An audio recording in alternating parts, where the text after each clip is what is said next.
Alas 9:10 na mga kapatid.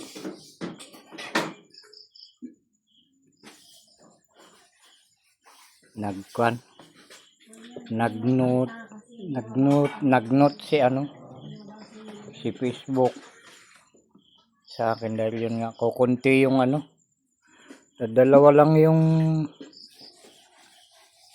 reels na nagawa ko. Dalawa lang siguro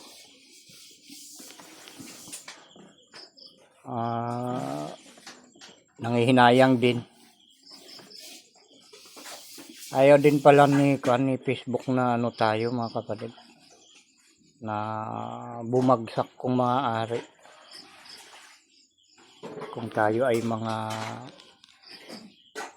nagbablog, tinatawag nilang mga original na vlog, yung hindi edit, hindi natin pinipeke yung mga larawan.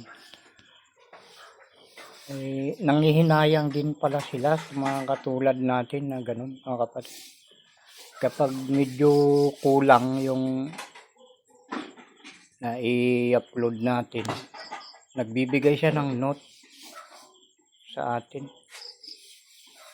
notice na kailangan dagdagan. Sa pakiramdam ko lang, nanghihinayang din sa kagaya natin na hindi nang dadaya mga kapatid.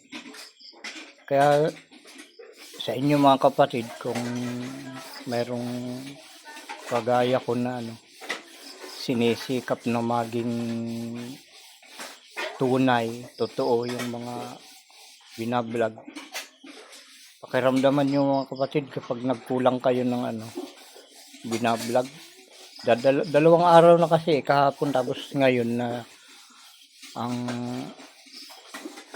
i-vlog ko lang, na i-content ko lang sa short. Dalawa lang.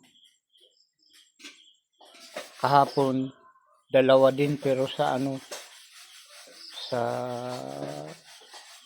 long ako na kahapon dalawa din. Nagbigay siya ng notice, ngayon katatanggap ko lang ng note na kailangan ko daw dagdagan mga kapatid. Eto,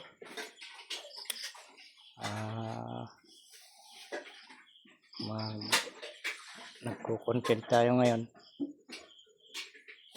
Kung papasa na naman mga kapatid, dahil ito naman hindi natin dinadaya kung ano yung itsura natin, kung ano yung ginagawa natin. Ang importante, totoo, diba mga kapatid? Yun pala mahalaga ngayon dito sa Facebook, yung maging totoo tayo. At para sa akin mga kapatid, yun talaga ang pinaka-importante, maging tunay tayo, walang itinatago, walang inililihim, hindi nang dadaya. Yun yung importante sa tao mga kapatid. Ano man ang itsura mo, ano man ang kulay mo, importante tapat ka at totoo mga kapatid. Kaya